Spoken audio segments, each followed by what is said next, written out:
What Coast Guards found on this remote beach is still hard to explain.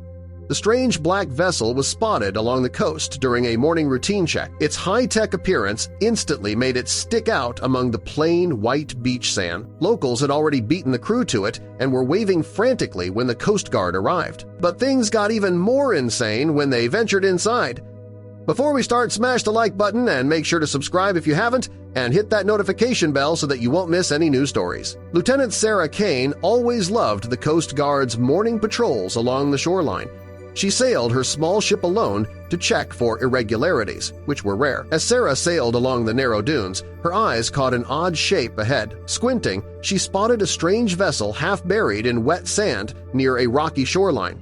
The sight puzzled her, stirring unease in her chest. Sarah saw locals rush toward the mysterious vessel as her Coast Guard boat approached. They reached it first, waving eagerly for her to investigate.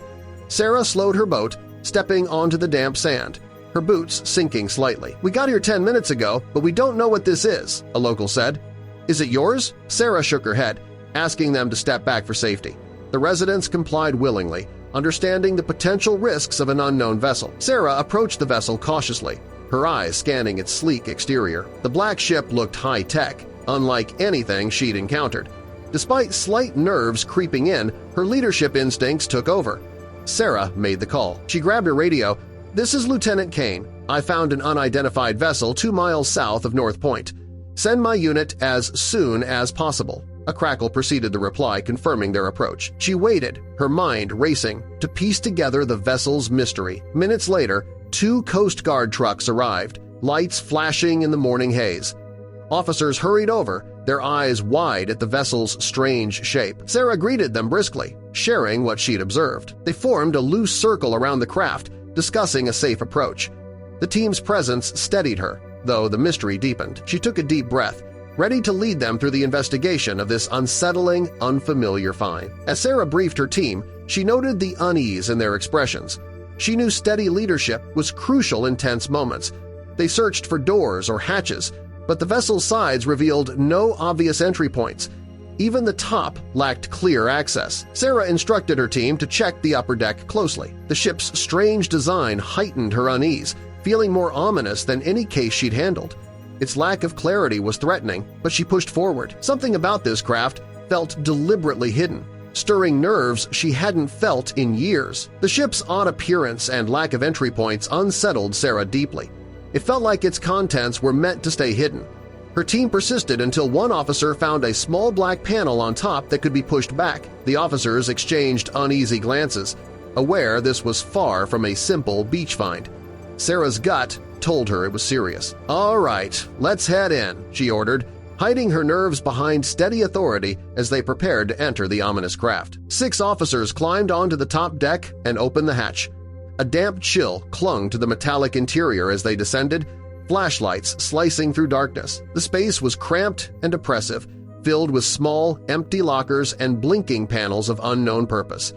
Every sound echoed sharply in the confined corridor. The team moved cautiously, tracing scuff marks that suggested heavy objects had been dragged recently. As they prepared to leave, a sharp mechanical click broke the silence. The hatch above slammed shut, sealing them inside. Panic flashed across her team's faces as the reality of entrapment set in. A low hum began beneath their feet. Lights flickered as an engine roared to life, shaking the vessel. It moved on its own, beyond their control. The beach vanished through narrow windows, replaced by rolling waves. Then came the descent, abrupt and terrifying as it dipped sharply beneath the surface. Dark water engulfed the windows.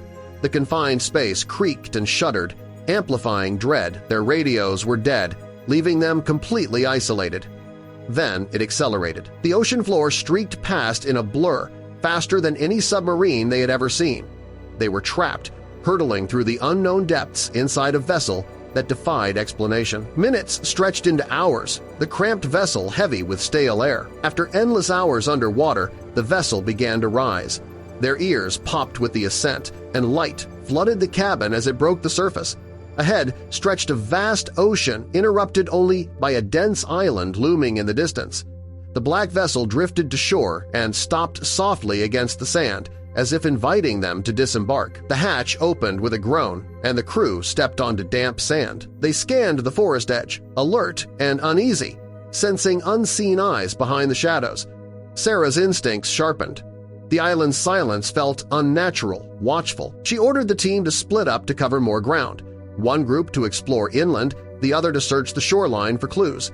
Their radios stayed silent, adding to the weight of isolation. Inland, the first group stumbled upon weathered structures hidden beneath thick vines, crude shelters of branches and rope sagging under years of decay. Flashlights cut through the gloom inside, revealing only dust and decay. Sarah's thoughts raced. Who had built this place, and why had they vanished? In the largest structure, the men found heavy wooden crates stacked in the corner. Breaking them open revealed an unexpected sight: military-grade equipment, sonar devices, protective suits, and surveillance gear. Most were ruined by rust and seawater, yet the technology was unmistakably advanced. Sarah's pulse quickened. The more they found, the less it all fit together. The crate's contents felt like a warning, not a clue. Each step forward felt like a crossing point between discovery and danger. Sarah led the way, senses sharp as they pushed deeper into the forest. Deeper inland, they stumbled upon a makeshift campsite. Tarps hung loosely between trees, forming crude shelters. Footprints crossed the dirt in every direction, some deep, others smudged by hurried steps. A canteen still half full lay beside the fire. They weren't alone. The island was inhabited, and whoever lived here knew they had arrived. The attack came without warning. A thunderous shout shattered the silence as armed figures in camouflage emerged from the trees, surrounding them in seconds. The glint of rifles under the dim light froze Sarah's crew in place. Orders to raise their hands echoed sharply across the clearing. Sarah's pulse hammered in her ears. Her crew obeyed, hands up, outnumbered and defenseless. For a tense moment, no one spoke. Then Sarah forced her voice steady. She explained they were a Coast Guard crew brought ashore by a strange unmanned vessel.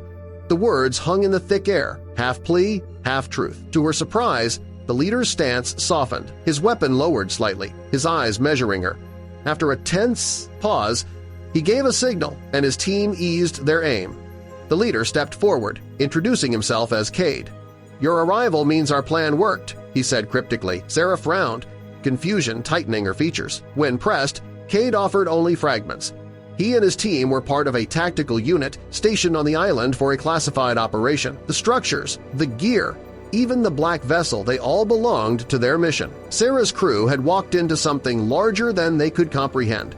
Finally, Cade revealed the truth that tied everything together. The mysterious vessel that had trapped and carried them across the sea was one of 4 experimental crafts used in their operation. 3 had vanished, destroyed by underwater mines left from forgotten wars. The region's currents and jagged rocks had turned these waters into a graveyard of wreckage and lost missions. The ocean's treachery wasn't the only cause of the tragedy, Cade explained. The mines that had sunk 3 of their vessels were relics of old wars, still deadly after decades. The loss had stranded his entire team, their mission collapsing in this unforgiving sea. Cade admitted their submarine's loss had left them blind, no navigation, no contact with the mainland. Her team's unexpected arrival was a glimmer of hope, but it came with immense risk. Cade's men had once considered leaving in their last boat, but doing so meant abandoning others. Sailing blind into the vast ocean would have been suicide. With no charts, no signals, and no clear direction, they had chosen to stay, trapped between land and sea. Desperation had forced them into a final gamble. Using what remained of their technology, Cade's engineers reprogrammed their last vessel to drift toward the mainland uncrewed. It carried only one mission: to find help before they starved. Sarah's arrival proved that their desperate plan had succeeded. The eerie silence around them now felt alive with possibility. Cade explained that the boat had not simply drifted, it had been designed to return once it detected life. Its sensors could pick up infrared heat and body weight, automatically locking onto any living passengers and bringing them back to its origin point. That was why Sarah's crew had been trapped inside it and delivered here. The realization hit her. Their accidental arrival wasn't random. It was the final step in Cade's plan, a design meant to summon help, even unintentionally. Their fates were now tied, together in this isolated corner of the world. Acting quickly, Sarah grabbed her team's satellite equipment. "Let's check our position," she said, her voice steady. The GPS flickered to life, showing they were nearly 150 miles from the nearest coast, a daunting distance. But not impossible. She transmitted a distress signal through every available channel, watching the waves with tense hope. After 6 agonizing hours, a shape appeared in the distance, a ship slicing through the haze. Relief surged through Sarah as the signal had finally reached someone. The rescue had come, their ordeal nearing its end. When they stepped onto the rescue ship's deck, exhaustion mingled with disbelief. The island shrank behind them, its mysteries swallowed by fog and distance. Sarah's leadership and Cade's desperate ingenuity had turned catastrophe into survival. She gazed across the open sea, the setting sun painting gold over the waves. "What a day," she murmured, a weary smile crossing her face. Around her, 2 crews, 1 strangers, now shared the quiet bond of the saved. As the ship carried them toward the mainland, the sense of victory was mixed with unease. The island disappeared beneath the horizon, but one haunting thought remained. What other secrets still lingered in that forgotten place, waiting to be found?